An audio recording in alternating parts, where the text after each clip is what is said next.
Donc pour l'instant, nous restons encore à ce que nous avons vu ce matin, après avoir vu un peu l'histoire, très brièvement et très succinctement, qui nous a amené jusqu'à la façon de faire de la relation d'aide aujourd'hui. Il y a quand même, dans ce que nous a enseigné Freud en particulier, quelques éléments qu'il est intéressant de connaître quand ça va nous arriver, tant que nous ne sommes pas des thérapeutes ou des aidants au top niveau, capables d'être dans le silence intérieur et la présence constante, ce qui va durer encore un certain temps. Parfois, il va nous arriver certaines choses et il vaut mieux quand même être prévenu. Alors, il y en a une qu'on appelle le processus parallèle. Et ce processus parallèle, c'est un concept qui nous vient non pas de Freud, mais de l'analyse transactionnelle, qui est une technique chère à mon cœur et que j'ai apprise pendant très longtemps et qui nous a apporté beaucoup de choses, d'ailleurs que vous trouverez dans le DVD dont on a parlé tout à l'heure. Et le processus parallèle est un aspect qu'il faut que vous connaissiez absolument, non seulement d'ailleurs dans le cadre de la relation avec un client, mais aussi dans toute relation dans laquelle il y a des personnes à des niveaux de hiérarchie différents. Voilà. Et ça va se passer par exemple de la manière suivante. Il y a dans le processus parallèle, il y a un élément inconscient et le but c'est toujours la même chose en fait, c'est de le ramener à la conscience pour en faire quelque chose et le transformer. Je vais vous donner, là j'ai pris quelques exemples déjà en entreprise, parce que le processus parallèle vous allez le rencontrer aussi en entreprise, et un formateur qui va en entreprise ou qui va s'occuper de médiation aussi d'ailleurs, va rencontrer très fréquemment ce genre de problématique. Alors un exemple, un chef de projet, donc quelqu'un qui est responsable d'un projet dans une équipe et qui a des doutes et des peurs par rapport au projet qui lui a été confié, mais qui n'est pas conscient de ses doutes et ses peurs, parce que c'est le chef, parce qu'il refoule, comme ça nous arrive à tous très souvent. Jusque-là, on peut comprendre ça. Hein. Et il les refoule et on peut être étonné parce qu'il manque, alors qu'il est responsable de ce projet, il manque d'entrain complètement pour le mettre en œuvre. Hein. Et il n'est pas conscient du tout de ses doutes. Et alors, bizarrement, dans son équipe aussi, il y a un manque d'entrain très important pour le mettre en œuvre. Donc, en plus de ça, il ne comprend pas pourquoi son équipe n'a pas d'entrain pour le mettre en œuvre, et alors que c'est lui, au fond, dans le fond, qui n'a pas envie de le faire ou qui a peur de le faire. Ça, c'est ce qu'on appelle un processus parallèle. C'est-à-dire qu'en fait, on attribue à quelqu'un d'autre quelque chose qui nous appartient à nous. On va trouver ça aussi en thérapie très souvent. Vous avez une cliente, par exemple, qui va vous parler de sa belle-mère. Je dis n'importe quoi. Hein. Elle parle de sa belle-mère et elle explique à quel point sa belle-mère, elle est méchante, elle ne comprend rien, elle est tout le temps en train de l'envahir, de l'agresser. Je ne sais pas qu'est-ce que peuvent faire encore les belles-mères, enfin, tout ce que peuvent faire les belles-mères. Et donc, elle se plaint de cette belle-mère. On est sûr d'une chose, c'est que quand quelqu'un se plaint de quelqu'un comme ça, en général, il se plaint aussi à d'autres, pas seulement à une seule personne. Et bizarrement, pendant le cours de votre entretien avec votre cliente, pendant qu'elle est en train de vous parler de ça, vous vous mettez aussi à avoir les mêmes réactions intérieures, les mêmes colères, les mêmes phrases qui vous viennent que la belle-mère dont il est question. Alors que ce n'est pas votre histoire, que ça ne vous concerne pas. Il y a un processus parallèle entre l'histoire que raconte la personne et vous, vous êtes en train de rentrer en fait en résonance avec cette histoire et vous avez tout d'un coup une réaction qui vous étonne. Mais comment ça se fait que je suis énervée comme ça après cette cliente? Je sens la colère qui monte, presque je comprends la belle-mère, tellement elle m'énerve. Quand ça vous arrive, ça, ce qui est relativement courant, vous savez qu'il y a un processus parallèle. Il y a quelque chose en vous qui résonne à ce qu'elle est en train de vous raconter l'autre, mais vous ne le voyez pas. Donc la solution, parce qu'il faut trouver une solution, c'est je m'arrête, je me pose et je cherche de quoi il s'agit, de qui il s'agit. C'est pas seulement quelque chose en moi qui existe, c'est une relation avec une personne que j'ai, dans laquelle il y a cette même problématique, mais peut-être qui prend une autre forme, et que je ne vois pas, que je ne gère pas, et que tout d'un coup ma cliente, en parlant, me révèle. Donc ça me remet toujours en face de quelque chose que je n'ai pas réglé. Et le processus parallèle, c'est typiquement un truc qui m'arrivera très souvent et quelque chose que je n'aurais pas réglé qui va se remanifester. Ensuite, un autre exemple dans l'entreprise, il y a une entreprise qui est en train de se réorganiser. Donc, les rôles des uns et des autres se changent avec tout l'inconfort qu'on peut imaginer. Et quand je demande à mon supérieur qui me clarifie ma fonction et mon poste, qui est une revendication normale, mon supérieur, il est complètement confus aussi. Et quand mes subordonnés me demandent de clarifier leur poste, je suis confus aussi. En fait, il y a confusion du début jusqu'à la fin. Ceux qui sont en dessous, moi, ceux qui sont au-dessus. Il y a un processus parallèle. Quand une attitude, une réaction se répète à différents niveaux de gens qui vivent, qui travaillent ensemble, c'est qu'il y a un processus parallèle. Et ça peut venir de n'importe qui, mais c'est une révélation. Si aussi j'ai un conflit, je sais qu'il y a un conflit dans mon équipe et que je ne sais pas comment faire, et que je redescends dans l'équipe, par exemple, toi tu vas en médiation, tu vas voir l'équipe, et elle te dit oui c'est vrai, il y a un conflit, mais on ne sait pas comment faire. Ça en fait deux qui ne savent pas comment faire, à un niveau et à un autre. En général, ils appellent les formateurs d'ailleurs parce qu'il y a un conflit, personne ne sait comment faire. Il y a un processus parallèle. Il y a quelque chose qui appartient à l'un ou à l'autre et qui a résonné à un autre niveau simplement, et il faut trouver où et comment. Et bien sûr trouver une solution. Donc plutôt que de se lamenter pour savoir qui a le problème, on s'oriente plutôt vers une solution possible. Voilà. Oui ? La solution, déjà pour soi, tu veux dire par exemple en tant que praticien. Oui, déjà la solution pour soi. Là, en l'occurrence, trouver la personne avec qui on a ce problème. Oui, trouver la situation ou la personne avec laquelle il y a ce problème. Si c'est très enfoui dans ton inconscient, fais un protocole. Fais un protocole énergétique, fais une constellation, quelque chose qui va te révéler ce qui était caché. Puis il y a toujours quelque chose qui est caché. Ainsi, tu libéras ton client de porter quelque chose qui ne lui appartient pas, ou qui lui appartient, mais qu'il est en train de te refiler quelque part. C'est-à-dire qu'en fait, on est beaucoup plus influencé que ce qu'on croit par les histoires de nos clients. Pas seulement parce que ça nous touche, mais parce que ça nous concerne directement, parce qu'on a vécu la même histoire. Donc ce processus parallèle, vous allez le rencontrer très très souvent. Si vous n'y faites pas attention, que vous n'êtes pas dans la présence avec un client, c'est très souvent que ça va vous arriver. Et c'est très embêtant quand ça arrive. Parce qu'on ne comprend pas ce qui se passe. Alors, il y a une chose qui est étrange aussi. Un thérapeute, normalement, il est censé faire de la supervision. Normalement. Donc il a des clients et puis il a un superviseur. Donc ça fait 3 étages. Et puis des fois même, il y a un superviseur du superviseur. En analyse transactionnelle, vous êtes supervisé et vous avez quelqu'un qui supervise le superviseur. Donc, on est à 4, puis il y a le client, ça fait du monde. Hein. Et donc chacun supervise l'autre. Eh bien, ce processus parallèle peut démarrer à n'importe quel endroit. Jusqu'à présent, on pensait que c'était, ça c'est encore fait partie de l'évolution, on pensait que c'était que le client qui était à l'origine du problème. Donc il expose son problème et du coup ça rebondit comme quand tu mets un petit caillou dans l'eau, ça rebondit. Mais le processus parallèle peut démarrer, y compris du superviseur qui ne connaît même pas. Il n'est pas censé savoir que vous êtes supervisé, le client. Normalement, on ne le dit pas au client qu'on est supervisé. Et bizarrement, d'une certaine façon, il le sait. Donc si le superviseur, lui, a une problématique et qu'il la travaille avec vous en tant que thérapeute et qu'il y a un processus parallèle entre les deux, eh bien, le client lui-même va rentrer dans cette résonance et il va avoir aussi le même processus parallèle qui va se mettre en place. C'est-à-dire c'est comme si on se refile les problèmes les uns aux autres, alors même qu'on ne se connaît même pas parfois. Vous comprenez l'idée? Ça, c'est lié à ce qu'on appelle le champ. Dans le champ, il y a tous ces gens avec lesquels je suis en lien. Je suis en lien avec mon superviseur, je suis en lien avec mon client. Le client est en lien avec moi, donc il est forcément en lien avec le superviseur, puisqu'il fait partie de mon système. Donc il y a des effets de résonance à différents niveaux.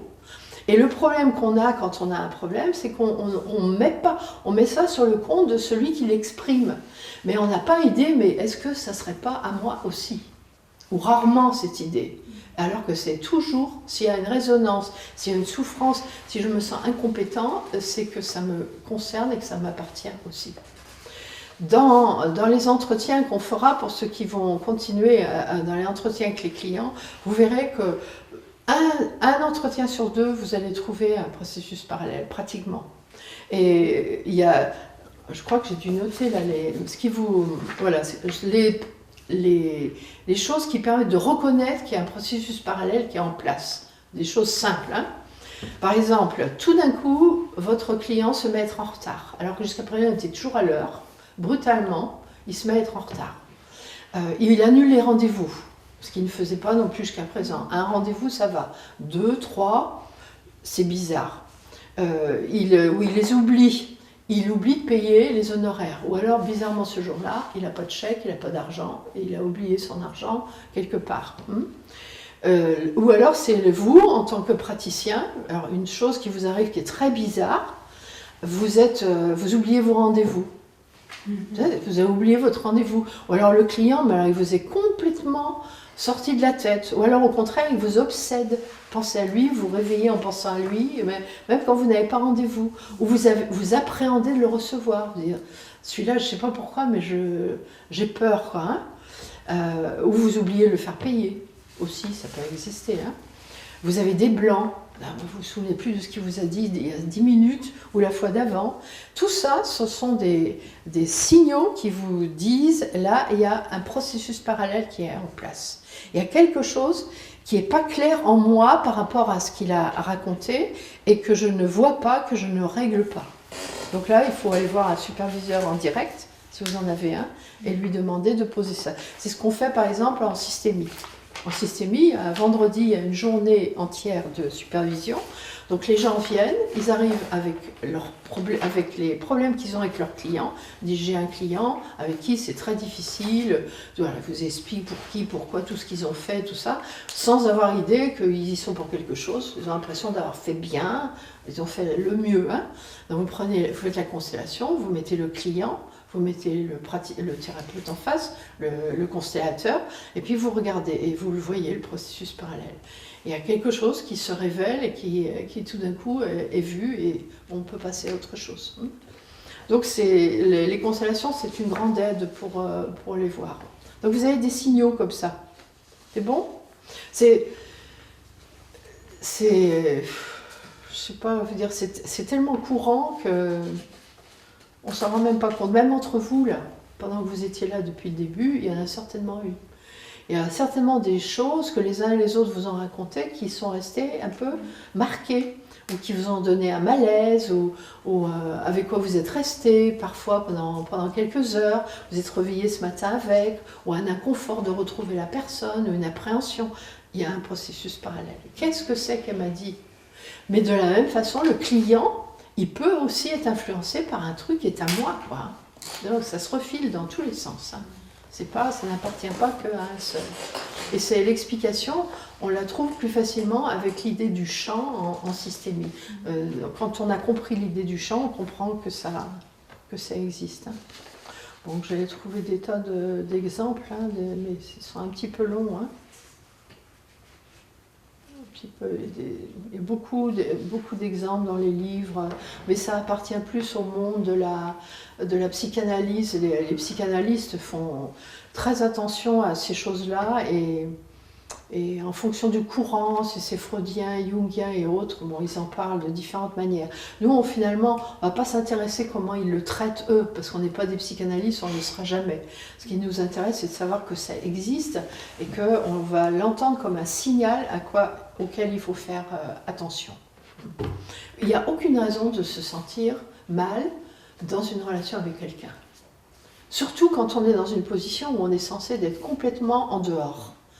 Il n'y a aucune raison, c'est pas mon histoire, quoi.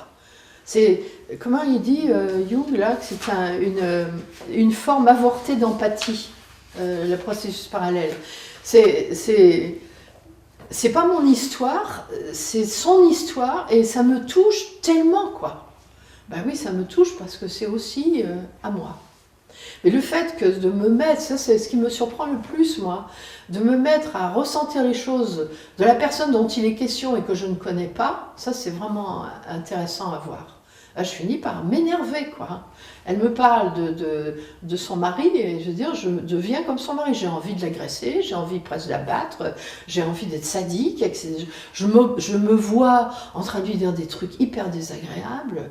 Je perds complètement la politesse et autres. La cliente est complètement estomaquée. Là, il faut faire quelque chose. Hein. Là, je suis vraiment dans un processus parallèle. C'est pas normal, quoi. Là, il faut arrêter tout et vous réglez le problème et vous revenez quand vous êtes clean. Non ? Voilà.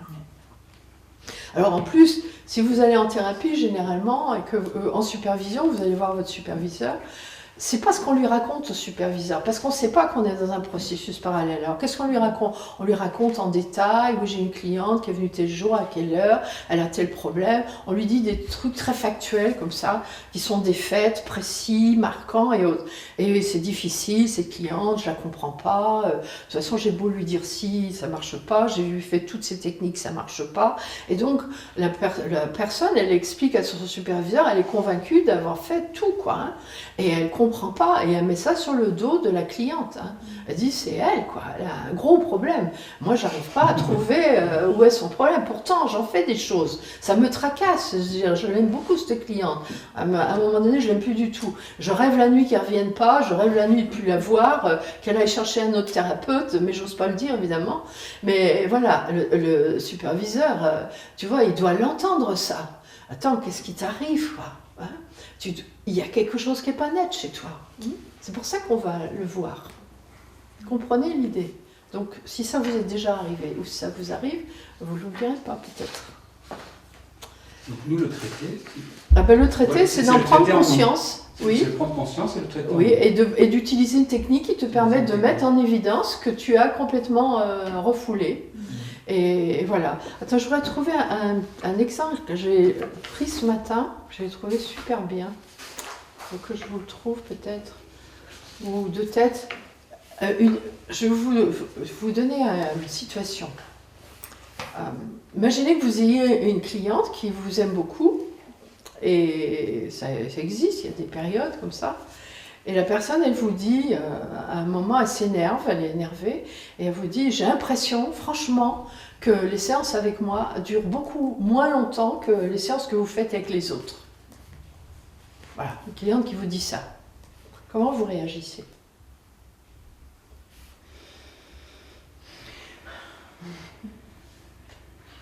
Comment vous réagissez ?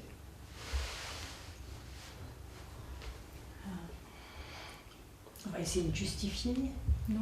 Oui, tout à fait, c'est ce qui vient naturellement. Non, pas du tout, je vous prends exactement pareil, hein, 45 minutes tout le monde, toi tu fais quoi ? Mais je dirais à vous, qu'est-ce qui vous donne cette impression ? Oui. Je m'interrogerai sur ce qu'elle dit. Oui. Pour, voilà. Tu te donneras ça, qu'est-ce qui vous donne cette impression ? Ok. Alors, un retour, c'est une des choses comme l'autre, c'est catastrophe. Hein. Ouais. C'est exactement ce qu'il ne faut pas faire.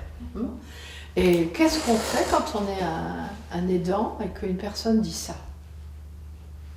Parce qu'il y a quelque chose dans la situation dans laquelle elle est par rapport à vous, c'est aussi un problème de transfert. Hein.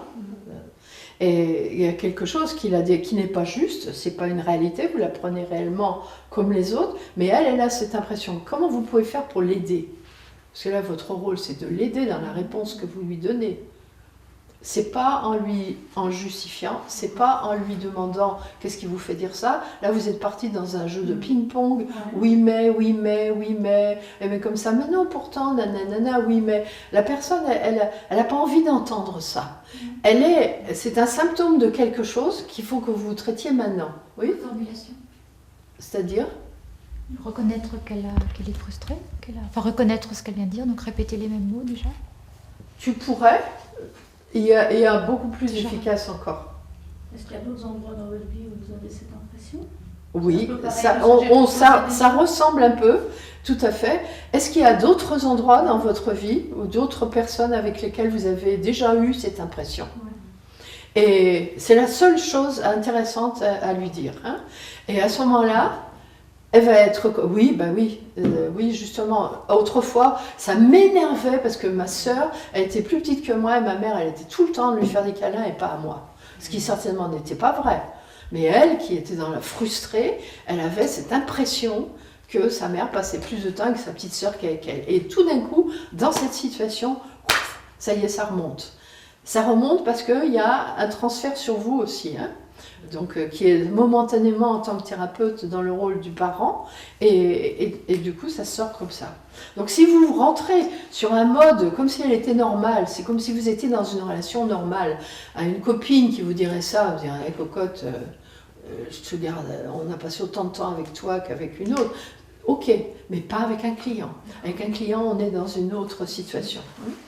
Mais si quand elle vous dit ça, vous-même, ça se met à vous énerver, ou à vous poser vraiment un problème, vous êtes dans un processus parallèle. Et il y a une situation que ça réveille en vous et qui résonne. Il faut trouver où c'est. Autrement, vous n'allez pas vous en sortir. Vous allez rentrer dans un cycle où elle va finir par vous détester. Donc c'est pas thérapeutique, c'est pas efficace, c'est pas bon. Donc on renvoie la personne à elle. Est-ce qu'il y a d'autres endroits? C'est un réflexe qu'il faut avoir, où ce genre de choses vous est arrivé, parce qu'on connaît les phénomènes de processus parallèles. Et elle va trouver. Si elle ne trouve pas tout de suite, ça va cheminer dans sa petite tête. Ça va être cette nuit pendant qu'elle rêve, ou la séance d'après, elle va dire, bah oui, j'ai pensé, parce que ça va la tracasser. Hein.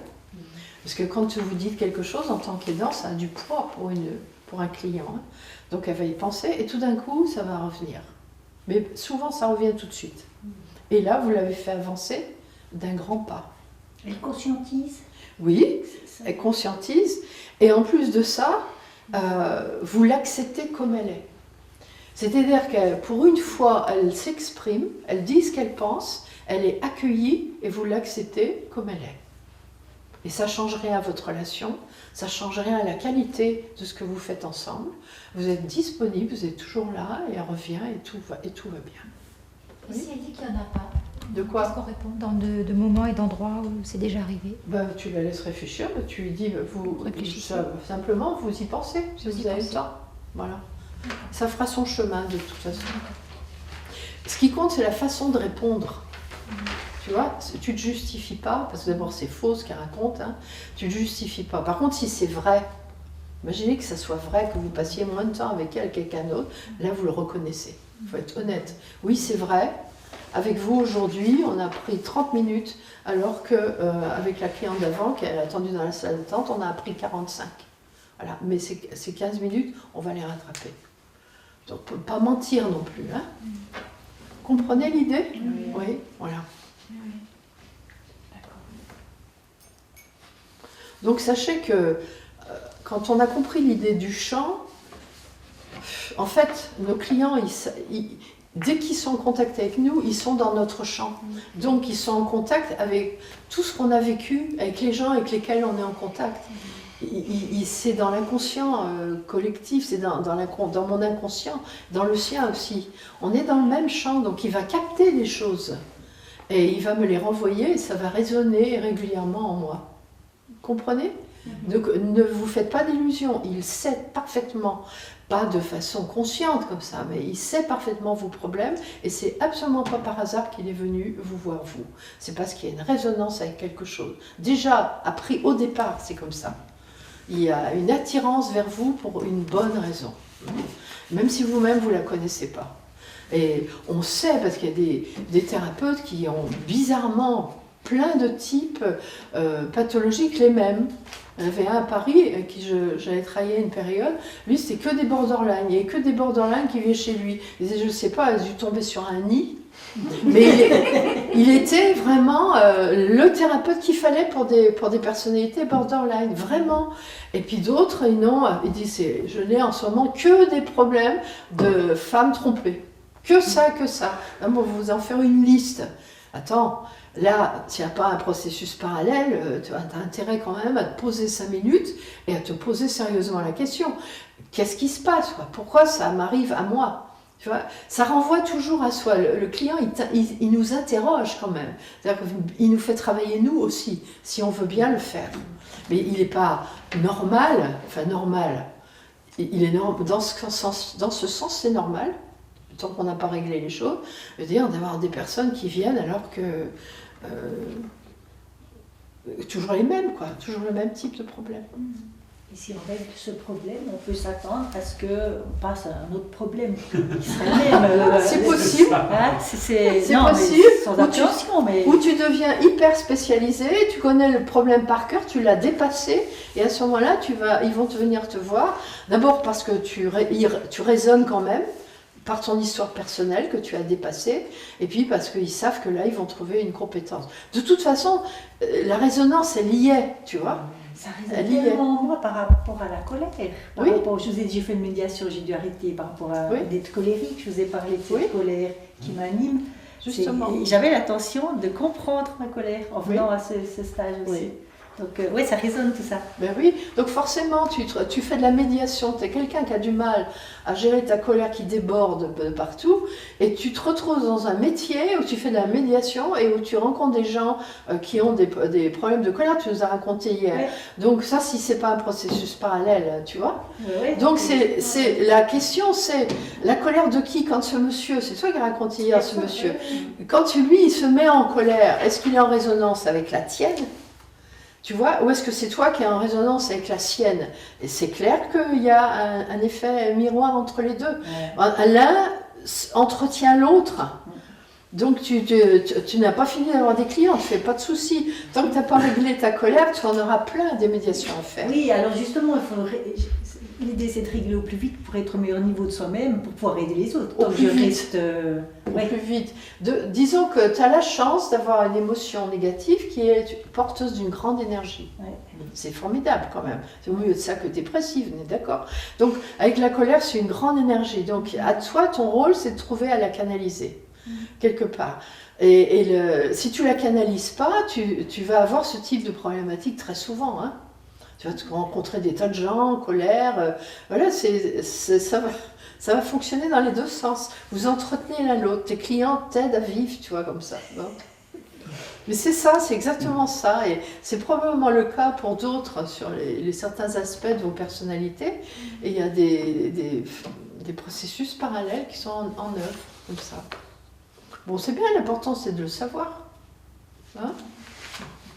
Et alors, c'est surtout, regardez tous les gens qui vous agacent, qui vous énervent, vous n'avez pas envie de voir, vous aimeriez mieux qu'ils s'adressent à quelqu'un d'autre, vous n'avez pas envie de leur parler, puis c'est toujours à vous qu'ils viennent se coller. Non, ça n'existe pas, ça. Les gens me disent, elle ne peut pas me lâcher 5 minutes. Mais c'est à vous qu'ils viennent se coller. Eh oui, mais c'est pas par hasard. C'est vraiment pas par hasard. Donc vous pouvez vous demander, vous dire, attends, je lui fais la tête, je lui montre clairement que j'ai pas envie, tout ce que vous faites, quoi, pour que ça... Et bien pourtant, vous ne pouvez pas y échapper. Alors là, il y a vraiment un truc à régler. Hein? Bon, ça va durer et durer et durer. Hein? Corinne, c'est quoi le lien entre le processus parallèle et le transfert? Alors, on est bien. Ben voilà, On est bien. merci. Le transfert. Donc, le transfert, par contre, c'est une notion qui appartient à la psychanalyse. Oui, c'est Freud qui a mené. C'est très proche, l'histoire du transfert. C'est très proche de l'idée du processus parallèle. Le transfert, disons qu'en psychanalyse, le transfert est un matériau qui est utilisé dans le cadre de la thérapie. L'idée, c'est de Freud, en tout cas, c'était celle-là. Quand quelqu'un vient voir son thérapeute, c'est parce qu'il a un problème qu'il n'a pas réglé, généralement avec son père et sa mère, avec ses parents, qui ne lui ont pas donné les autorisations qui lui étaient utiles, la reconnaissance, l'amour auquel il aspirait. Ce qui fait que ça a créé chez lui des désordres plus ou moins importants. Ça l'a conduit à développer un type de personnalité, des problématiques émotionnelles, relationnelles, de toutes sortes. L'analyse rationnelle travaille beaucoup aussi là-dessus. Et par exemple, elle dit quelque chose. Normalement, quand un enfant naît, tu vois, si tu es mon enfant, que tu viens de naître, dans ma manière de t'accueillir, tu dois entendre, ressentir et comprendre. Je t'aime et je t'accepte exactement comme tu es. une fille, si tu es une fille, un garçon est un garçon. Tu as le droit de t'exprimer et de ne pas être d'accord avec moi. Tu es libre et ça ne m'empêche pas de t'aimer. Tu as le droit de faire des choix qui sont différents de ceux que j'aurais aimés et ça ne m'empêche pas de t'aimer. Tu as le droit de vivre ta vie, de faire ce que tu as envie de faire et rien ne m'empêchera de t'aimer. Tu es toujours ma fille, je suis toujours ta mère. Et même si un jour tu t'en vas, la porte est toujours ouverte et tu seras toujours la bienvenue comme tu es. Ça, c'est l'autorisation que les parents donnent à leurs enfants qui leur permet de grandir en croissance, en harmonie. Voilà. Problème, c'est que nos parents ne nous le donnent pas comme ça. Ils nous donnent des interdits, verbaux, non verbaux, et c'est pas ce qu'on entend. C'est plutôt, t'es une fille, j'aurais préféré un garçon, t'es comme si, j'aurais préféré que tu sois comme ça, t'as ce caractère, j'aurais préféré que tu sois autrement, comme ta soeur, comme ton frère. Bon. Donc on n'entend pas ces messages, on entend d'autres messages, et en plus ils sont contradictoires avec ce que disent les deux parents, par exemple. Le père dit un truc, la mère dit un autre. Bon. Alors, donc, ça va déclencher des problématiques. Quand on rencontre un thérapeute, ces problématiques non traitées vont apparaître dans le cadre de la thérapie. On va transférer sur le thérapeute le rôle du parent, du bon ou du mauvais. Il vaut mieux que ce soit le bon que le mauvais d'ailleurs, mais à des moments c'est du mauvais aussi. Et le rôle du thérapeute dans ce transfert, ça va être de donner à la personne des autorisations qu'elle n'a pas reçues de ses parents. Parce que momentanément, on a ce rôle qu'on assume complètement. On sait que ça ne durera pas, mais ça va durer un certain temps. On assume le fait qu'on est momentanément un parent de substitution et qu'on va pouvoir donner à la personne la confiance, les autorisations de vivre sa vie, d'expérimenter, de tout ce qu'elle voudrait faire qu'elle n'a pas reçu à l'époque. Et on va le faire de manière raisonnable, c'est-à-dire on va pas lui dire maintenant tu fais ce que tu veux, comme tu veux, dire de manière à la protéger, à le faire dans un certain ordre en fonction du stade de son développement et de la pathologie qu'elle a. On adapte en plus. Donc ça c'est le phénomène de transfert qui est indispensable en psychanalyse. Et quand on fait de la thérapie, ça se met en place de façon automatique, le transfert. Donc on s'en sert comme un outil en thérapie. Bon, nous, on ne le fait pas dans la façon dont on a travaillé ici, mais ça existe. Et c'est pour ça qu'un thérapeute ne peut pas se louper. Une fille qui a un problème d'inceste, si elle a un thérapeute dans l'abus de sexe, c'est une catastrophe. Elle s'en sortira jamais. Elle a besoin de savoir qu'il y a des hommes avec lesquels on peut être comme on est, une femme désirable, désirante, et tout ça, et en même temps respectée. Et c'est pas pour autant qu'on va se jeter sur moi. C'est extrêmement important. Donc, il y a des attitudes dans les 6 points de la structure qui sont vitales à ce moment-là, au niveau des limites à fixer. Le transfert, il est utilisé comme ça en thérapie. Et il y a forcément le contre-transfert, qui est le contraire. C'est-à-dire que le client ne nous laisse pas indifférents. Et il provoque dans le thérapeute des réactions en retour, normalement. Quand quelqu'un parle, si par exemple tu me parles du fait que tu as subi 3 viols et que tu as été violée toute ta vie par ton père, ton frère et ton grand-père, ça ne me laisse pas indifférent, ça me provoque des réactions, qui sont des réactions émotionnelles, physiques aussi. Et donc dans la psychanalyse, on apprend à utiliser ces réactions. Et pas à les étouffer, mais à les utiliser dans le cadre même de la thérapie. Donc, ou en parlant et en disant au malade, quand tu me dis ça, tu sais, ça me touche beaucoup. Ou en le travaillant avec un superviseur quand le contre-transfert il est trop fort. Et là, on pourrait dire, c'est là qu'il y a un rapport, là, on rentre dans un processus parallèle à ce moment-là. Tu vois, c'est là que les deux se rejoignent à cet endroit-là. Vous comprenez l'idée ? Quand ça touche, on est Dès que ça te touche, toi, on est dans le... Oui, il est normal d'avoir une réaction, tu vois, mais si cette réaction, elle prend une place dans le travail thérapeutique et il faut lui donner sa juste place. Et parfois, il faut vraiment carrément même l'utiliser dans le travail avec le client. D'ailleurs, il y a un exemple que j'ai dû trouver quelque part, que j'avais trouvé déjà bien, je ne sais pas où, c'est dans le transfert. Où est-ce que j'ai trouvé cet exemple ? Il y a une phrase d'André Breton, un poète qui dit « Un étranger est venu me voir, il m'a donné de mes nouvelles ». Tu vois, quand il parlait, lui, du contre-transfert. Hein.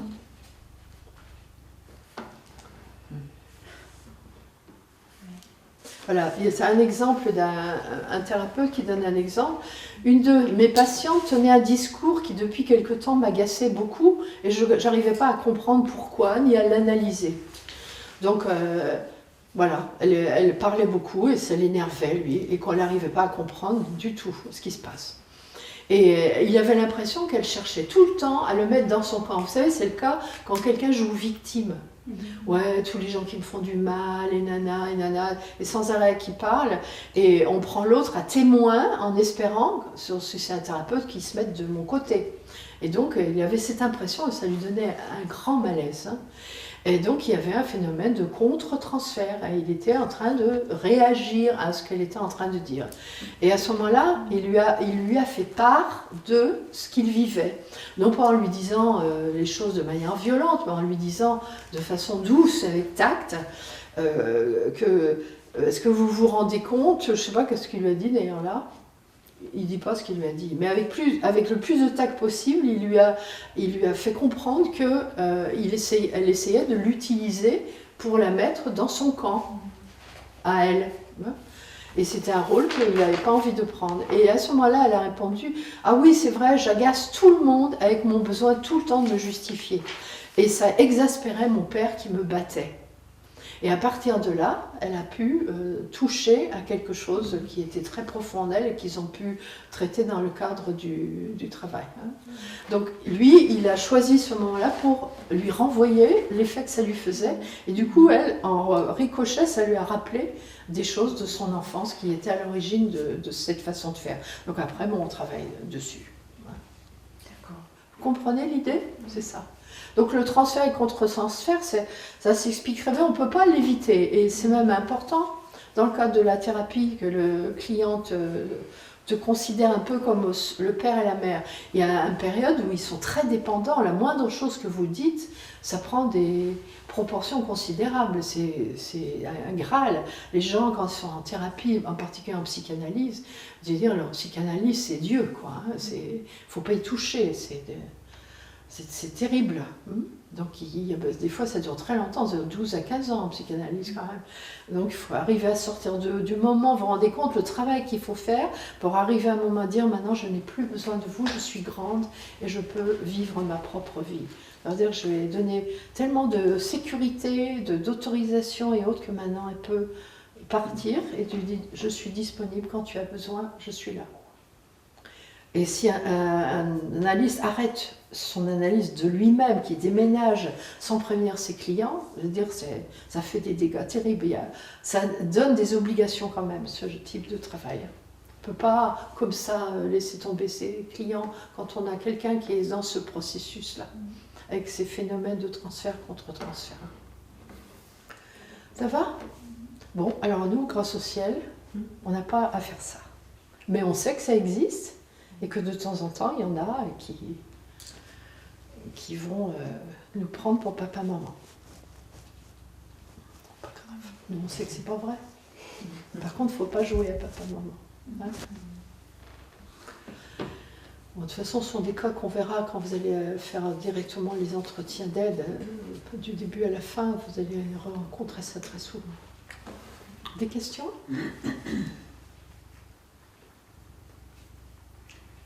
Quand tu dis que nous, on n'a pas affaire à ça, tu veux dire que dans la relation, avec le client, on risque d'avoir affaire à ça. Oui, mais tel que c'est enseigné, on n'a pas à se préoccuper de... Nous, on a un protocole de la relation d'aide, on a un protocole, on suit notre protocole, et si on le suit, on ne rencontrera pas de difficultés. Est-ce qu'on est à une place juste dans la relation. Par contre, il est possible que de temps en temps, effectivement, quelqu'un soit dans cette position avec nous. Il est très souvent probable que des processus parallèles vont apparaître. Ça sera simplement pour nous l'occasion de faire un travail sur nous-mêmes. Et on va être très vigilant quand une personne nous prend pour sa mère ou pour son père, on va faire particulièrement attention parce qu'on a une responsabilité vis-à-vis de cette personne. Si elle te prend pour la mère, tu as intérêt à être un modèle. Parce que tout ce que tu vas faire en tant qu'aidant, même avec n'importe quelle méthode qui ne va pas être clean, va être en résonance avec une situation qu'elle a vécue enfant, et non, là on ne s'en sort pas, quoi. Tu comprends? C'est pour ça qu'on a à être clean à l'intérieur, dans son attitude intérieure. Après, elle projette ce qu'elle veut, mais elle doit rencontrer un miroir où elle se voit, elle ne doit pas rencontrer nous, avec notre personnalité, avec nos problèmes et tout ça. Elle doit se rencontrer elle.